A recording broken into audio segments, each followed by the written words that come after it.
ghasyiathumur rahmah. Allah akan berikan yang namanya kasih sayang. Yang ketiga adalah wa khaffathumul malaikah. Allah himpun para malaikatnya. Jadi dihimpun para malaikat. Kita sekarang ini di atas sedang dihimpun para malaikat. Malaikat mengembakkan sayapnya, kemudian menundukkan pandangannya, menandakan tentang keridoannya terhadap penuntut ilmu. Dan di beberapa riwayat lain dijelaskan bahwasanya malaikat akan mengaminkan doa-doa dari para penuntut ilmu. Ya, jadi mudah-mudahan semua yang hadir di sini Allah ampuni dosa-dosanya, Allah mudahkan urusannya, yang punya utang Allah akan lunasi utang-utangnya, dan juga mudah-mudahan yang hadir suaminya ke istrinya makin nambah. Suaminya ke istrinya makin nambah sayangnya. Makin nambah sayangnya, makin nambah kasihnya, makin nambah nafkahnya. Amin Allahumma amin. Jadi kalau doa diperhatikan ya, kadang kita amin nggak ngerti yang doa udah tuh amin gitu kan, nggak tahu doanya apa kan ya. Jadi ini beneran Bu, serius doa ya. Ini mudah-mudahan motivasi kita untuk selalu hadir ke majlisul ilmi. Karena apa? Tadi doa ya. Jadi ada beberapa momen itu kiai saya itu selalu bilang, ayo doa semua doa dulu ya, doakan kiai. Kenapa? Karena doa itu kalau misalkan kita doa untuk orang lain, maka akan ada malaikat yang mengatakan amin walaka bimislihi. Ya Allah, kabulkanlah dan doa kebaikan serupa bagi orang yang mendoakan. Jadi jangan khawatir Bu, saya mau doa sendirilah supaya nih peluangnya lebih cepat diijabah daripada saya doain orang lain. Oh tidak. Justru semakin hebat kita doain orang lain, itu tajziyahnya, balasannya itu nanti syafaatnya kepada kita. Makanya kenapa ketika tawasul itu kita pertama bersolawat kepada Nabi. Bayangin baliknya ke kita itu kan luar biasa. Kita solawat kepada para ulama, para masyaikh, Syekh Abdul Qadir Al-Jailani. Kenapa? Ya kan tadi karena balik kepada kita. Maka doakan guru-guru kita, doakan syekh-syekh kita, doakan orang tua, orang soleh, siapapun ini ya. Silakan lihat kiri kanannya, coba dilihat kiri kanannya. Ya, didoakan ya. Didoakan kebaikan.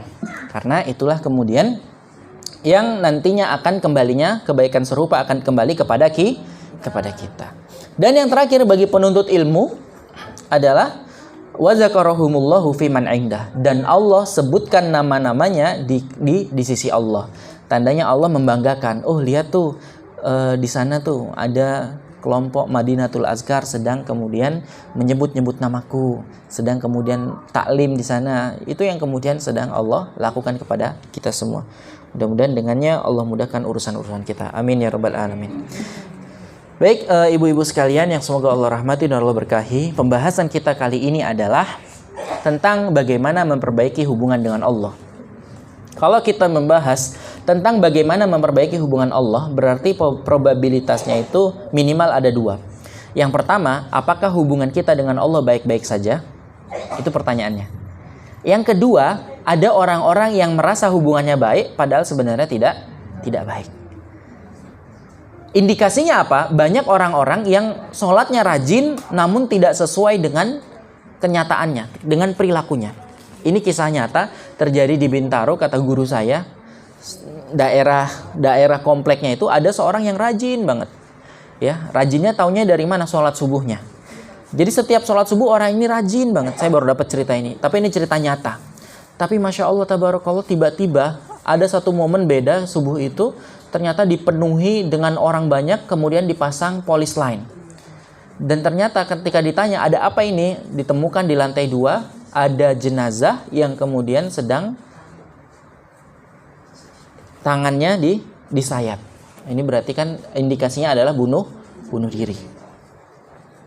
Guru saya masih bilang, husnuzon, paling ini direkayasa, pembunuhan yang direkayasa. Karena apa? Orang ini ternyata orang yang soleh gitu kan.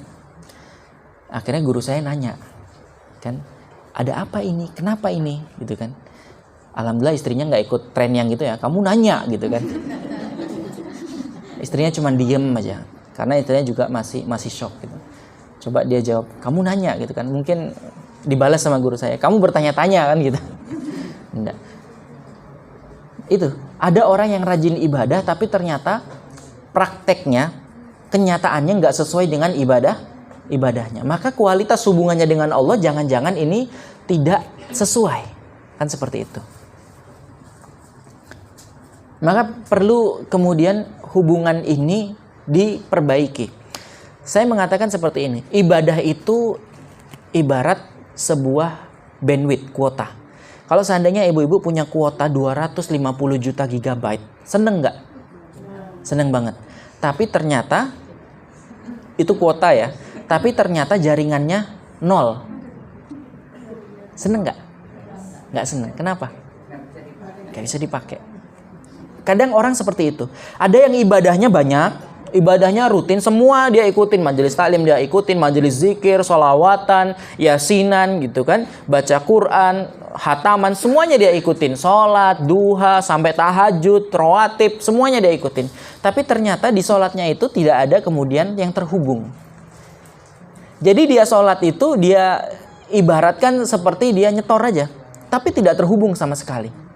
Itulah ibaratnya bandwidthnya, kuotanya besar, tapi hubungannya 0. Kadang kita dalam beribadah seperti itu. Kita fokus kepada kuantitas, betul nggak?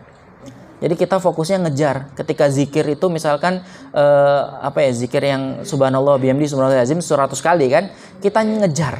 Akhirnya fokus kita apa? Fokus kita kapan selesainya, kapan 100-nya kan gitu kan? Kita nggak fokus subhanallah bihamdihi subhanallahil azim. Kita nggak fokus setiap omongan yang kita omongin. Kita nggak fokus setiap zikir itu maknanya apa. Kita nggak fokus, nggak benar-benar membuat hati kita bergetar. Itu adalah orang yang ibaratnya ibadahnya banyak, tapi ibadahnya tidak berkualitas. Maka inilah kenapa pentingnya kita membahas bagaimana memperbaiki hubungan dengan Allah. Baik. Itulah kemudian yang saat ini terjadi. Dan sialnya kadang orang yang merasa bandwidthnya banyak ini justru lebih sedih. Ya kan? Anggapannya ibu jalan-jalan ke daerah pegunungan lah ya, ke Bedugul. Pernah nggak nginep di Bedugul ibu-ibu nih? Jadi di Bedugul itu ada tempat, ada beberapa provider yang nggak ada jaringannya. Akhirnya ibu kan udah tahu kan nginep, beli kuota gitu kan 100.000. Akhirnya nyampe sana ternyata nggak ada sinyal. Kira-kira sedih nggak? Sedih. Kenapa? Karena sudah beli.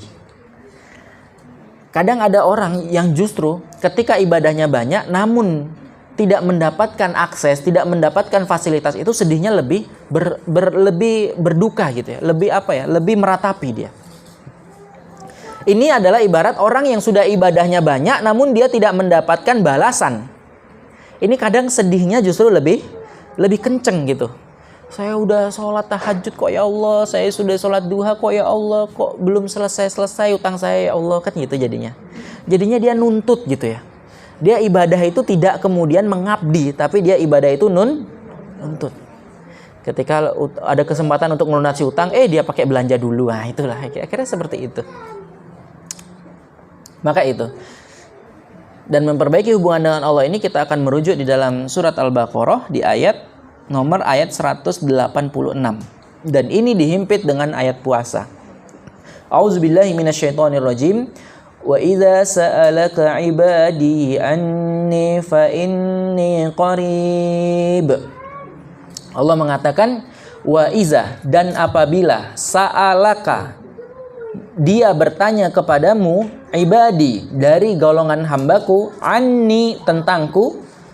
Jadi kalau ada hambanya Allah yang ingin bertanya-tanya di mana Allah, yang ingin kemudian menanyakan di mana pertolongan Allah, di mana kekuasaan Allah, di mana kun fayakunnya Allah, maka yang harus dia lakukan pertama kali Allah mengatakan fa inni qarib, maka sesungguhnya aku itu dekat. Gini, Allah mengatakan Allah itu dekat terhadap hambanya. Cuma masalahnya adalah, sudahkah ada hamba yang merasa bahwasannya Allah itu dekat dengan dia? Atau sialnya ada manusia yang membuat sebuah situasi justru jauh sekali daripada Allah. Kalau di ayat lain Allah mengatakan fazkuruni azkurukum. Kamu ingat aku, maka aku akan mengingatmu. Maka kalau kita bawa ke ayat ini, kalau kita mau Allah dekat kepada kita, maka kita harus membuat sebuah situasi, membuat suasana bahwasannya kita selalu dekat dengan Allah. Gimana caranya supaya kita dekat dengan Allah terus? dihadirkan suasana itu. Maka yang pertama, orang yang merasa dekat dengan Allah, dia akan selalu merasa diawasi oleh Allah. Zahiron wa batinah. Di terang-terangan maupun yang ada di dalam hati. Sirron wa alaniyah. Dalam keadaan sendiri, sepi maupun dalam keadaan ramai. Gak ada efeknya. Karena apa? Karena dia merasa selalu dekat dengan Allah. Karena dia merasa selalu diawasi Allah. Bukan karena rame ngumpul sama Madinatul Azkar gitu ya. Ibu-ibu calon penduduk surga jadinya dia baik gitu. Tapi ketika di rumah, wah suaminya minta ini, wah cerewet sekali gituin suaminya. Gak gitu. Jadi gak ada ngaruh. Sendiri maupun rame, sepi ataupun ramai, gak ada ngaruhnya. Karena tadi yang pertama adalah dia selalu merasa diawasi oleh Allah. Diinstal. Gimana cara nginstalnya supaya kita selalu merasa diawasi oleh Allah Subhanahu wa taala? Anggap saja gini. Ini kalimat bagus ya, yang kadang setiap jalan saya selalu ingat. Kita semua ini adalah sebuah sutradara. Jadi kita adalah sutradara. Kita sutradara yang akan membuat film. Dan film kita akan diputarkan nanti di Yaumul Mizan. Di hari akhir akan diputarkan. Maka buatlah film-film terbaik dalam diri kita. Zahiron wa batinan. Di terang-terangan maupun dalam keadaan sepi. Ingat itu. Jadi kita ini adalah sutradara yang akan membuat film. Kapan filmnya ditayangkan? Nanti di akhirat. Maka buatlah film-film terbaik. Buatlah ketika itu kita menonton kita menjadi senang. Buatlah ketika itu menonton yang ngawasin. Anggapannya kalau di dunia kuliah itu yang teman presentasi, yang melihat presentasi itu menjadi bangga gitu. Jadi kita apa? Sutradara. Saya ingin bekelin itu. Kita adalah apa? Sutradara yang akan membuat film. Itu caranya. Itu cara kemudian bagaimana supaya kita ini bisa selalu merasa diawasi Allah. Atau pernah tahu CCTV, Bu? Ya, CCTV. Anggap aja rumah kita itu ada CCTV-nya. Yang lihat siapa? Allah. Yang nyatat siapa? Rokib dan Atid. Udah. Jadi kita selalu tahu gitu ya. Mau ngapain mikir dulu. Kalau orang yang dekat ya, misalkan dulu coba inget-inget Bu, ketika ibu PDKT sama suaminya kan gitu. Misalkan suami nggak suka bau pete gitu, oh pasti ibu nggak mungkin makan pete kan seperti itu. Pakai wangi-wangian. Sama kita juga kalau kita mau dekat sama Allah, kita nggak mungkin melakukan apa yang membuat Allah nggak suka atau bahkan yang membuat Allah murka. Oh itu kita jauhin.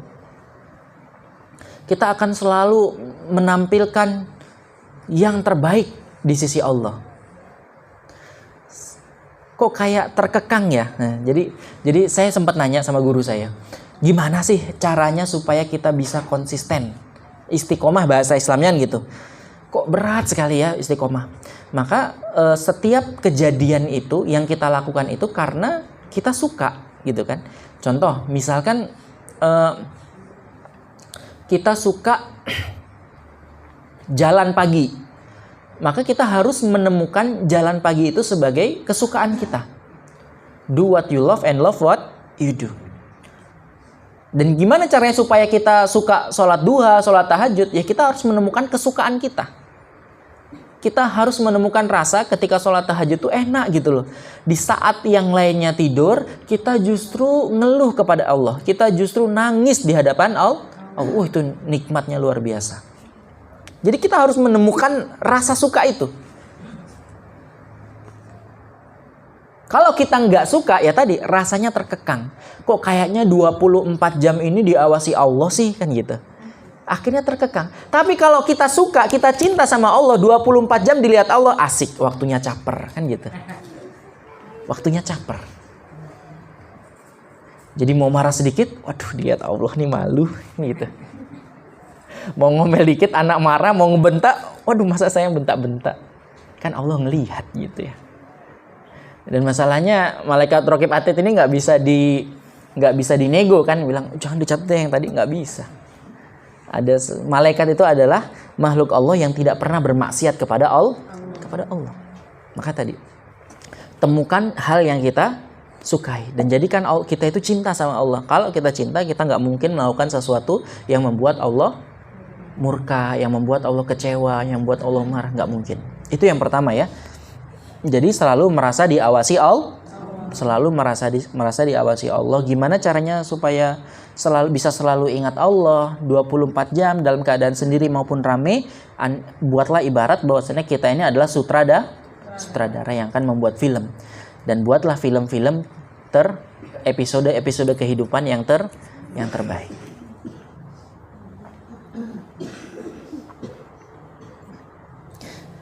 Selanjutnya masih di dekat. Yang pertama kan itu wa iza sa'alaka ibadi anni fa inni qarib. Allah itu dekat.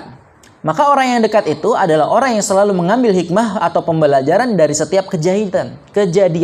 Dari setiap kejadian. Kejadian itu ada dua, ada pahit, ada manis, ada suka, ada duka.